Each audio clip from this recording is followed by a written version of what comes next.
2 வருஷத்துக்கு முந்தைய இந்த முதலமைச்சர் திரு ஸ்டாலின் அவர்களும் அப்படி சக அமைச்சர்களும் சொன்னாங்க 20 சென்டிமீட்டருக்கு மழை 20 சென்டிமீட்டருக்கு மேல சென்னையில் மழை பொழிவு ஏற்பட்டாலும் சென்னையில் இருக்கிற சாலைகளில் ஒரு சொட்டு தண்ணீர் கூட தேங்காது, அந்த அளவுக்கு மழைநீர் வடிகால் வசதி செஞ்சு கொடுக்குன்னு சொன்னாங்க.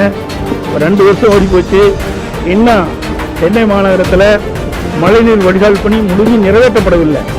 எப்பொழுதெல்லாம் கனமழை பொழிகின்றதோ அப்பொழுதெல்லாம் சென்னை மாநகரத்தில் சாலைகளில் தண்ணீர் தேங்கி மக்கள் பாதிக்கப்படுகின்றார்கள். இந்த பாதிப்பில் இருந்து மீள வேண்டும் என்ற அடிப்படையில் தான் அதிமுக ஆட்சி இருக்கின்ற பொழுது, அம்மா இருக்கின்ற பொழுது உலக வங்கி திட்டம், பன்னாட்டு நிதி, இப்படி பல நிதி ஆதாரத்தின் அடிப்படையில் இந்த மழைநீர் வடிகால் பணி துவங்கப்பட்டது. அதிமுக ஆட்சி இருக்கின்ற பொழுது சுமார் 1240 கிலோமீட்டர் நீளமுள்ள மழைநீர் வடிகால் பணி நிறைவேற்றப்பட்டது.